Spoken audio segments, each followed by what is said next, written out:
Welcome back to Girls Locker Room. Have you been searching for a show that you can grab a glass, get comfortable, and unwind with? Well, look no further because you found it.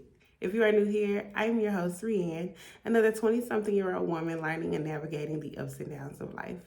On this week's episode, I will discuss tying a woman's importance to a man. So grab your glass, get comfortable, and step into the locker room as we unwind together. Welcome to another episode of Girls Locker Room. Happy Wednesday, everyone. It's our halfway in check in. I hope you all are doing well. I know I am. I had to get myself straight and squared away. 222 just recently passed us, and I had a mixed day. Like the beginning of my day was great. Everything was good. I did my gratitude, all of that good stuff. And then later on towards the day, things just got a little wonky. So hopefully the rest of my week is just as beautiful as the beginning of my Tuesday was. Yeah, that was real corny. Don't judge. But anyway, I gotta be careful. I got my mic on my jacket, and y'all gonna hear a lot of swoosh, swoosh, swoosh, because I just can't sit still with this jacket on. But anyway, I hope you all had a good week. So let's jump right on in. So my topic for what's trending and things that I'm obsessed with is going to be one and the same. Spoiler alert. So if you have not watched the recent episode of Euphoria, this is your chance to skip. Give me about 5 minutes, go past it, and then we can get right on into the meat and potatoes. But anyway, Euphoria was amazing this week. So we finally, after 2 seasons, damn near, we finally get to know more about Lexi. So when you're first introduced to Lexi, she's Rue's best friend and Cassie's little sister. But everybody got that sister duo, that one sister is cooler than the other. Yeah, that was the thing there. So we never really got to see Lexi. Like, we got to see Lexi and how she was dealing with her sister being like one of the most talked about girls in high school, but we never really got to see what she was into and what she liked to do. Like, we got a little bit of it when it came to Rue, but even with her and Rue's situation, it just seemed like she was always the shadow. Like, she was a avid secondary character. So to see her in this episode as a main character and killing this shit, might I say, was quite refreshing because I'm here for Miss Lexi. So at the beginning of season 2, we get a little bit of a taste of Lexi and what she might be into when she gets to talking to Fez.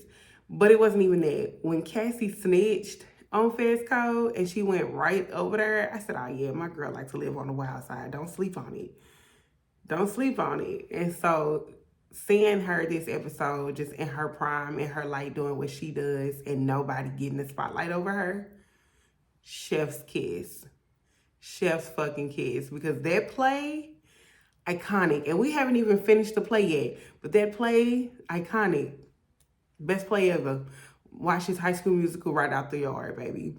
Lexi did what she had to do. She was giving the girls spice, attitude, satire. She was giving it all, and I was here for it. It was a funny ass play. Now, I get everybody was a little shook in the beginning. Like when Maddie was like, damn, bitch, is this about us? But to see them like relax and actually enjoy what she was doing, even with them, was cool. And you can see her different admiration for everyone in the friend group except Kat. But maybe we'll get there later. But yeah, just seeing her love for Rue through the play, and then her very much annoyance of her sister was quite evident that she was annoyed by her sister. And I don't think she was annoyed in the way of like not caring about Cassie, just more of like tired of being in her shadow. So, and not to say that I can understand it, it's just I can get why she would be like, oh, I'm so tired of this shit. Like, I'm over it. Like, I can see at that point in their relationship why she would be over it, pretty much. You get what I'm saying? So, but yeah, I loved it. She had the people's feathers a little ruffled, but I'm not gonna get too deep into it. Just know that the play budget was very big. They let her have all creative control. Miss Mama's had her stage hands, her lighting, all that good stuff. Now, I come from a high school that we did plays, but I don't know if we did plays like that. Like, we had like because I did theater in high school my freshman year, and we had like, no, I can't say that. I don't think we really had a production. No, we had more like concerts. We didn't have a production in a while at my high school. Like I think the last time my high school had a production is when my sister was going, and we like 5 or 6 years apart. So when my sister was going, they did Dream Girls, and that's the last time I heard of them doing some big production. You know how schools get when the budget's got to drop. Theater and music get dropped first, and that is an example as to why you should not cut off the arts. Coming from a band geek, don't cut them arts. Keep their money where they say. But anywho, but yes, that is what I'm obsessed with. I can't wait to see the second part, especially how it ended and how Cassie was upset. Cassie is really just pissing me off, number one.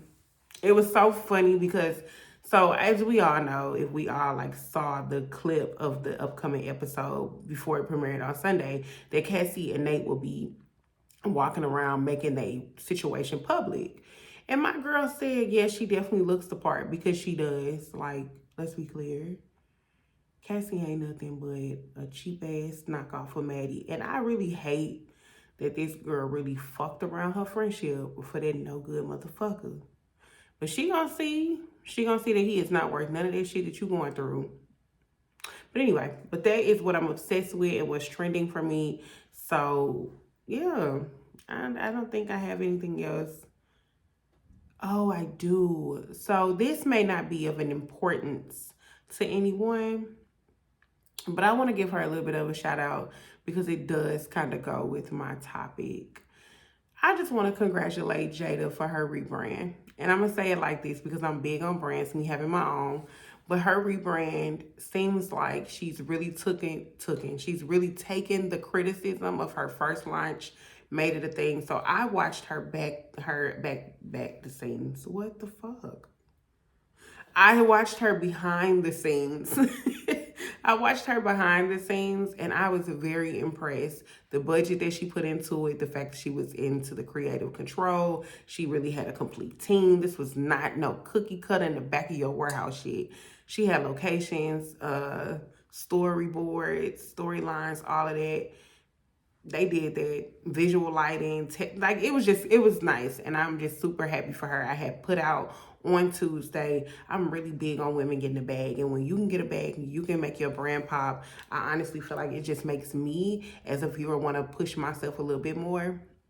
And I get where people get like all bent out of shape about the IG girls, but let's be clear. Half these IG girls and these influencers making their money, making their LLCs, getting their business and living that luxury life for real. So instead of, again, hating on these women or these people, because even the guys are out here, even the male influencers are out here doing big shit, get on it. As much time as you spend on your phone talking down about a motherfucker, you should be having a new bag every day. But that's just my opinion. Okay, hon. But anyway, let's hop into these topics. I'm going to make this very short, sweet, and simple because I don't want to drag it out too much. So this is centered around some old news that I stated last episode, but with Rihanna's pregnancy comes some ignorance. And one of the ignorant statements that I saw that and I don't even know if it was a repeated statement. I don't even know if I saw this statement other than where I saw it. So I don't parlay the streets of Facebook. I just don't. It's a very negative place. Well, at least the people that I have on my timeline, it's a very negative place. I just don't have time for it. Twitter is more my zone, and so it's Instagram, now TikTok, but Facebook can stay right where it's at. But every now and again, I'll patrol the streets, just skip around, skip to my loo on Facebook. And I decided to do that. And so someone that I'm friends with on Facebook states, this is the exact statement, Rihanna has a net worth of $1.7 billion and chose to be a baby mama instead of a wife. Now, I got several ways I can unpack this, but I decided to unpack it this way. So when I first initially saw it, I was like, bruh, her net worth right there, like you literally just repeated it. Like you literally just typed it out, thought about it, typed it out, and you looked it up. Because I know you had to do some research so you can get that ballpark number. So you researched her, then thought about it, typed out that actual statement, and still thought that was something for you to do. It really wasn't. That woman has a net worth of $1.7 billion, and she is still being tied to the importance of a man that's on her arm or the lack thereof, and that really, or the ring on her finger or the lack thereof, And that is so frustrating because she is a billionaire, like billion with a B. Like she's a billionaire, and people still are out here tying her to her title in a man's life. And that is so odd to me, especially when she has done so many things. It's kind of lazy to still attach her to a man. And it's not just Rihanna, it's a lot of women. A man being around me is not what makes me a powerful woman. He is my add-on. That's my addition to what I've already had going for myself. Because when I'm not around this man and when this man is no longer around me, you still gonna check my resume to see what I got going on. The next man, the next person, next friend, next job, they're not just gonna be like, oh, she got this man, so she's qualified in what she does. That makes absolutely no sense. This is not 1956, it's 2022. You should never tie a woman's importance or her status or what she has in terms of a man. You should never try to push her down to something degrading in your mind or to push that on her. Because you see it like that, don't put that on people at all. Like, for instance, if I'm out here killing shit, having a nice job, being responsible, I'm a very healthy woman, I keep up with what I got going on, I'm a woman of my word, and I just have a good work ethic. I'm a great friend, a great daughter. Hell, and if I decide to become a mom, I'm a great mom. But the presence of a man next to me should not diminish anything else that I've worked hard for.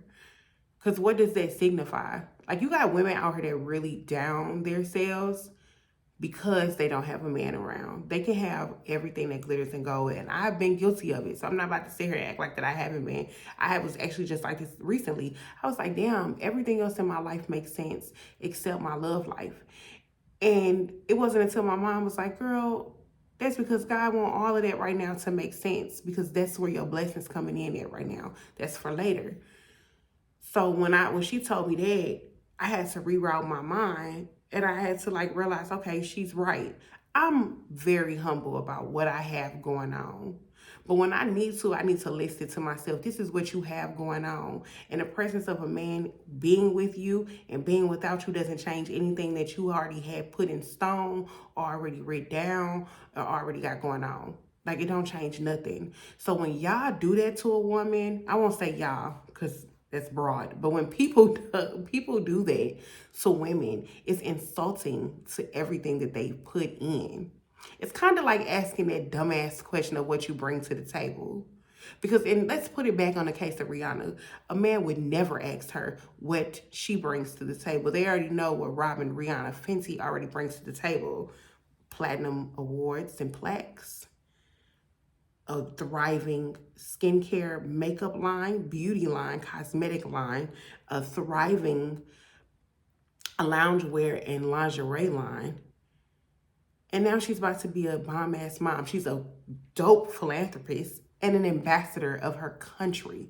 Like, that's what she already brings to the table, and you already knew that. So when you tell a woman or you say to her, you're just this and you could have been that, nah. That's not how that goes, because I am that. This can come and add to what I already am. And it's usually coming from men, so I don't really take an insult to that, because men are just egotistical, and it makes men feel better if they can still attach a woman to them when they're not doing nothing or bringing the bare minimum.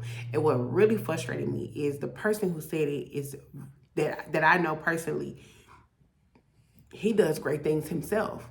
So for you to attach a man to her, and she's already doing good things, do you do that to yourself? Like, do you say to yourself, I do all of this, I came from this, acquired this, was able to do this, but I ain't got no woman, so what I got going on really don't matter?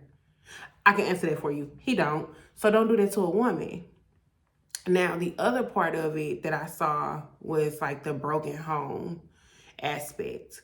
And yes, for me personally, I would prefer to be in a unit, to be in a marriage when I bring a child in. But we've seen from other women who have stated, like in personal groups or coming out on like reality TV, that they can be married and involved with a man and still feel like a single parent.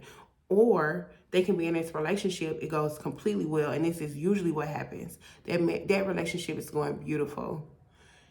The pregnancy come, the announcements are made, everybody's excited, everybody's happy, emotions come, doctor's appointments, because half of y'all don't know what a woman really go through when they pregnant, and you assume that you know, but you have no idea that there's going to be way more stress on a woman, which in turn, because the man doesn't understand it and is not sitting in it, he also has his own level of stress because the communication and understanding is not on the same page. And we're not just going to put it on a man. It's on both sides. But their relationship could have had a beautiful bond and foundation, and then pregnancy comes, that rattles it a little bit, and then the baby comes. And if y'all both first-time parents, feeding you to the sharks, sink or swim, baby.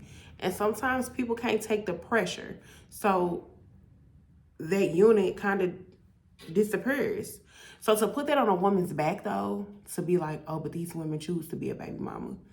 No, some of them go in with the thoughts and the promises of love and everything sweet. We're going to be a family. We're going to be a cute little unit. It's going to be what we're going to do.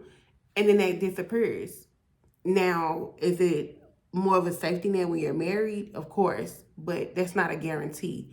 So never talk down about a woman when she chooses to have a child, because we know as women, when we choose to keep our pregnancies, and we're not even gonna get into that, but as a woman, when we choose to become a parent, we understand that there is a possibility that we can become a single parent. Because you don't hear so many times of a woman walking out on her child. And when she does, the female group still says that they are disgusting. Don't let these small memes and these small situations fool y'all. It's women out here checking other women to be like, oh, I can't mess with you. You don't do what you're supposed to do as a mom. Because it's always going to be more responsibility on a woman.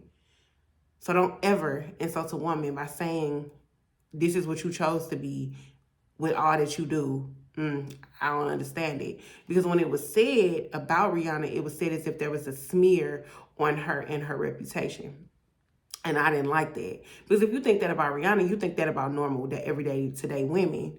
And a man who thinks like that, I can't deal with it. Me personally. Like, not to say like I was even looking at this person as a person of interest of dating. It's just anybody. Because it was women in his comments as well that was just like, nah, I totally agree. Because she should have got the ring first. Let me be honest with you. Rihanna could have decided to have a whole goddamn village. She could have filled up Barbados with all the babies in the world. And if she would never had a ring on her finger, if anybody would have never popped the question, let me tell you something. My normal day-to-day ass wouldn't be asking her anything about why she ain't got no ring on her finger. She has a net worth of $1.7 billion. I'm mind my business. Her child already coming out way more wealthy than me. Generational wealth, and her children ain't even a thought process in her child's mind. The child got to be fully formed first. Her whole bloodline is cool. And you want me to have an opinion about her not having a ring? Not gonna happen. And I don't see how other people doing that. Like, even going back to the influencers and the IG girls, these bitches ain't nothing but just trying to get a check from these niggas. Huh?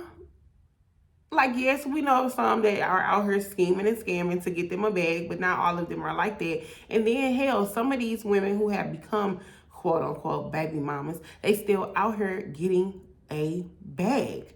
So I don't care for it. And that's just me coming from a woman that could possibly be in that situation where I'm in a beautiful relationship and that's just something that I want and the other party wants it. And we decide to embark on this journey. First of all, and I don't know if this is what's in her thought process, but that woman just turned 34. And again, because men think they always know something, we don't know what's going on with her body that she like, all right, it's now or never for me. And she probably felt comfortable in everything that she was doing to make this a new venture in her life. Because a man does not choose, even if we're married, even if I'm married to you, because again, this is my choice on having a baby. If I'm married to you and I still feel like in my heart of hearts and everything that I got going on that it's still not time for me to be a mama, it's not time, baby. It's not time. So that's why I feel the way I feel, because the presence of a man does not form every woman's life. And it's not a bad thing if you don't have the ideal relationship for society, to accept you bringing a child into your relationship. It's not a bad thing if you don't have a man, even after having all those degrees and accolades and that $100,000 salary and having your side hustles and entrepreneurship and real estate and investments, all the things that society say you're supposed to have to be a badass human being, when half of the 1% don't even have it. And if they do have it, it's coming from a loophole and they lying about it. But we'll get into that, because people think they know what they don't know. And so don't let society or what you hear or what you see online dictate how important you are as a woman. If you out here getting your bag, getting your responsibilities done, having a good time, having a good work and life balance, then you fine. That man gonna be an addition to what you're doing. And if one don't come around, so what? Still basking everything else that you got going on. And that's advice that I definitely am trying to learn and take myself every day. So coming from a woman that's putting it in her mind, a man don't need to be in your life. You don't need a man in your life. You want him in your life. You don't have to have him there for everything or for the biggest things or the smallest things in life. You want him there. Then we move with that. But don't let nobody tell you that that's a bad thing. Like, because it's not. I mean, it doesn't change your value as a woman. And when people make statements like that, be mindful, because you're kind of saying that a person's value is attached to a man. And that's not cool. But yeah, that was my little spiel on that tying a woman's importance to a man is disgusting. It's very outdated. That's very 1956. It's 2022. Get with the program. And I get it. We all want beautiful home units. We all want our children to grow up in a beautiful environment, because how you're raised and the environment that you come out of does play a part in your years later on. So I understood that point, but that's not where that person was coming from, because if that was the case, he would have said that. But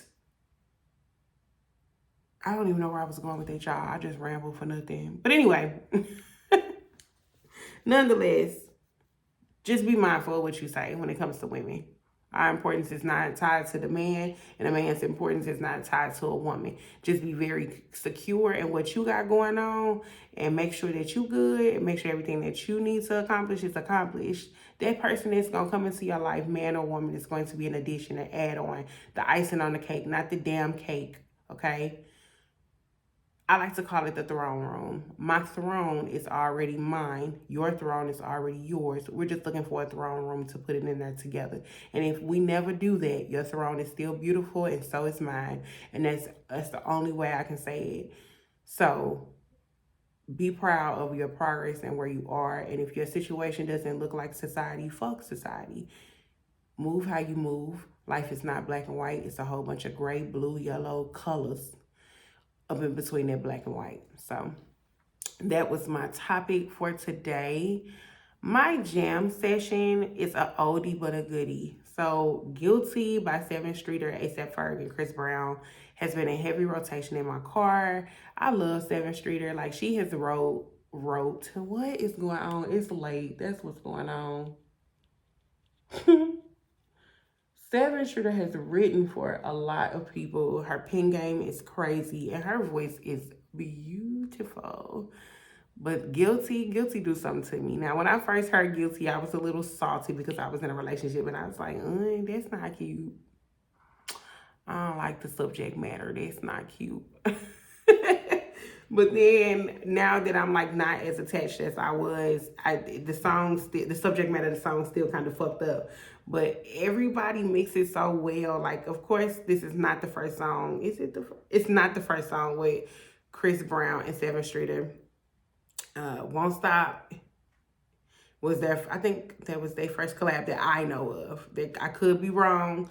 So if you know, please correct me, because I could be very, very wrong. But Chris Brown and 7th Streeter's voice together, beautiful melodies. I love it, because she's a singer and so is he. So they get each other. When you got real singers on the track together, it's beautiful. It's like Usher and Summer when they was on the track together. Chef's kiss. What other singers? I can't think right now, but when real singers get on tracks with each other, it is what it is. I'm gonna be honest. While I'm talking about that,